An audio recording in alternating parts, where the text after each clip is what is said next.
Hello everybody, happy Sunday. I hope your week went well, and I'm getting a lot of positive responses about talking about some of the guys, some of my students, especially yesterday with Bruce, because many of you know him through the Lost Art of Hooking and some of the other videos that he may have appeared on. So to continue in that vein, I'm going to discuss another guy who he calls himself the Mighty Mexican Midget, and many of you know him, have met him, and he is phenomenal. We call him Gumby, but really it's Javier Palomo. 5'2", eyes of blue. No, 5'2", and just unbelievable, flexible, talented, and a great man. Javier appeared on several of my videos, probably most prominently on the ripping video where I did some stuff to him.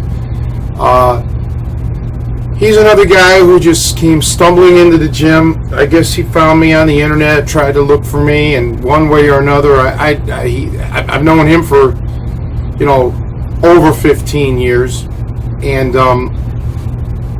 he's just terrific, just a phenomenal guy, incredibly flexible. He's the tester, so to speak. When people think they have their submissions down, we have them try them on Javier, because Javier has that extreme flexibility, and you have to be very precise to get your submissions to work on him. Heart of gold. He's another one who was there for me through when I got sick in 2002. I mean, these guys didn't know me when I got really sick in 1993. I didn't know any of these gentlemen then. But just one of the greatest guys you could ever meet, and he has a diverse background. Did a lot of weapons, did a lot of different martial arts, and he's a consummate student. Wants to always learn. Javier, way back when I first met him, gave me a lot of advice, as did another guy, Craig Goss, on computers, and well, I have a background in electronics. I mean, computers was a bit different, and computers. I enjoy the hardware aspect of it, whereas Javier is a little more into the software stuff. He is just beyond anything else. He's a friend first and foremost. You can't put a price tag on friendship, and you certainly can't put enough expletives or superlatives. I shouldn't say expletives. I meant to say superlatives on a true friend. And I remember my grandfather telling me when I was a kid, you'll be lucky if you even have one true friend in your life. Well, I've had a few true friends, and as I mentioned previously, many of them have passed away, but Javier is still one of my true blue friends. And I know that if I'm ever in a bind or ever in a pinch and he can help, he will. I mean, he's the type of guy you can call him at 2 o'clock in the morning and tell him you're broken down. He'll get in his vehicle and come and get you.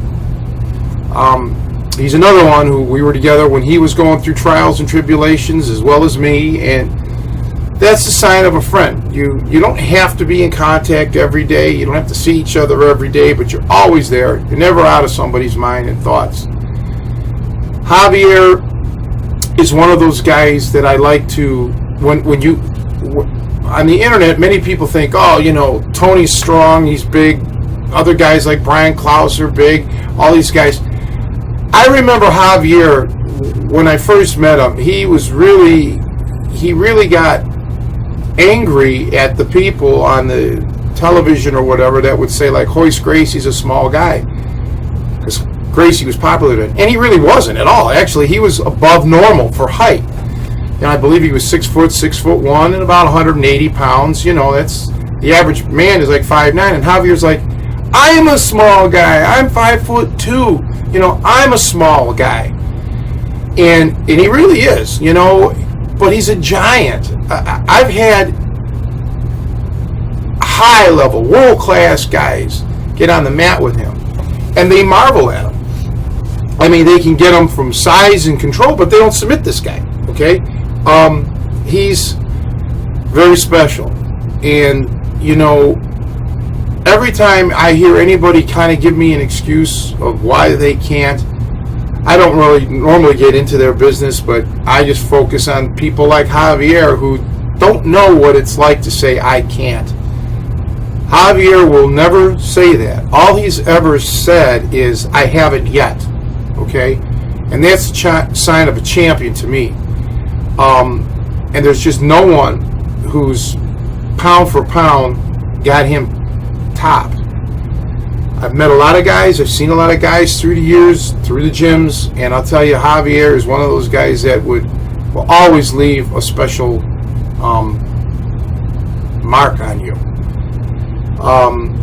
When I first started training Javier, I really didn't get to spend a lot of time with him because, I was not feeling well, and I wasn't spending a lot of time at the gym, and then I got sick, and it really wasn't until about, 2004 or so when we really started kicking it into high gear. But, even so, even before that, though, he picked up like a sponge, and he was really good. And as I said, his quest for knowledge can never be quenched. He's always looking to learn more and to do more. And much like Bruce, he is a hell of an instructor. He can really teach incredibly well. I don't know. I just don't know if I can say anything that wouldn't sound, off the charts, because that's how I feel about the guy. He is just that wonderful. I sometimes think, I've known short guys. He's probably the shortest that I've known, honestly, but I've known guys who are like 5'5", 5'6". They always had attitudes, the guys that I've known. The Napoleon complex, or whatever you want to call it. Well, I'll tell you what, if Javier has that, he's kept it hidden, for me for 15 or so years. Just no ego on the guy. And yet he's the type, he's not a soft sell. He'll tell you to F off, and he calls a spade, and, he calls people out, and, he's got a lot of gumption, and I love the guy. I mean, there's nothing more I can say other than he's fantastic. And him and his wife took photos of my wedding, and just, again, marvelous, super people. So I always like to try to get people to meet him when they come to town. Again, it's hard sometimes now. These guys have lives, they have families, and it's not like it was 15, 20 years ago when everybody was young and had a lot of free time. Time moves on. It's kind of funny when you see these videos. People, I don't know if they do it intentionally, if it's just subconsciously, you kind of get frozen in time, and you kind of think things are still the way they were when these were filmed.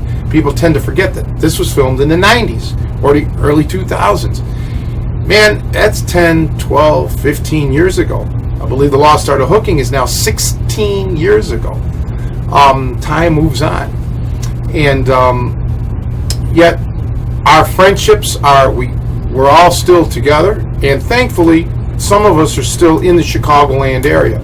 Costa, who I'll talk about in the future, he moved out, and he was on my Snap No Tap, and he's no longer in Chicago, and life goes on. But for Javier, I want everybody to remember his name, Javier Palomo, because he's not a mighty Mexican midget to me, man.